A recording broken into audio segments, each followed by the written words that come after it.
அம்மா சிவா என்ன ஆச்சு? சிவா சிவா என்ன ஆச்சு? சிவா என்ன பாருங்க, என்ன ஆச்சு?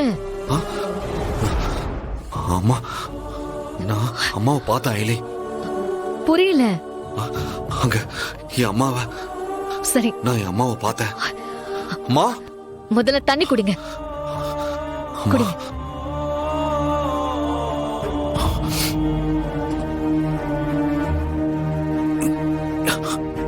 என்ன சிவா, கனவு ஏதாவது கண்டீங்களா? என் அம்மா வந்தாங்க அயலி. அம்மா என்ன கூப்பிட்டாங்க. இத்தனை வருஷத்துக்கு அப்புறம் அந்த குரல் எனக்கு எப்படி தெரியுமா இருந்தது? அம்மாவை பாத்தீங்களா? அவங்க உங்ககிட்ட என்ன சொன்னாங்க? அம்மா என்ன கூப்பிட்டாங்க. நானும் உங்களை பார்க்கலான்னு ஆசையா போனேன். அவங்க முன்னாடி போய் நின்னதும் அப்படியே மறைச்சிட்டாங்க. அம்மா கண்டிப்பா என்ன பார்க்க தான் வந்திருக்காங்க. ஆனா ஏன் பார்க்காம போயிட்டாங்கன்னு தெரியல. சிவா, உங்க அம்மாவோட நினைவு நாள் இப்போ வருதுல்ல? நாளைக்குதான் அம்மாவோட நினைவு நாள். நாளைக்கு கடையில கோவிலுக்கு போய் என் அம்மாவுக்கு திதி கொடுக்கணும். அதான் நீங்க அம்மாவை பத்தியே நினைச்சிட்டு இருந்திருப்பீங்க. அதான் அம்மா கனவுல வந்திருக்காங்க.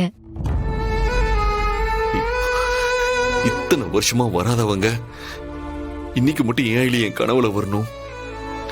அப்ப ஏதாச்சும் அதுக்கு ஒரு காரணம் இருக்கும்ல? சிவா, கனவுக்கெல்லாம் காரணம் கண்டுபிடிச்சிட்டு இருக்க முடியாது.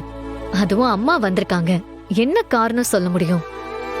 இதெல்லாம் நார்மலா எல்லாருக்கும் வர்றதுதான். நீங்க எதுவும் நினைக்காம தூங்குங்க. நம்ம நாளைக்கு போய் அம்மாவுக்கு திதி கொடுத்துட்டு வரலாம்.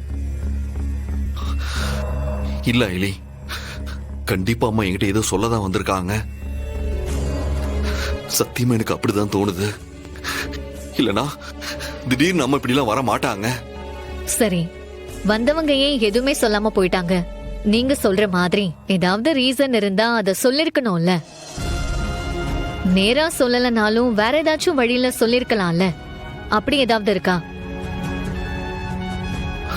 தெரியல. அப்புறம் என்ன, நீங்களா ஏதாவது நினைச்சு குழப்பிக்காதீங்க. ஐலி, எனக்கு ஒரு விஷயம் தோணுது. ஒருவேளை அது கூட அம்மா வந்துட்டு போறதுக்கு ரீசனா இருக்கலாம்ல? என்ன? இத்தனை வருஷமா என் கனவுல வராதவங்க இன்னைக்குதான் வந்திருக்காங்க. நானும் இத்தனை வருஷமா வேற இடத்துல இருந்தேன். ஆனா இப்போ இந்த வீட்டுல, என் அப்பா இருக்கிற வீட்டுல தான் நானும் இருக்கேன்.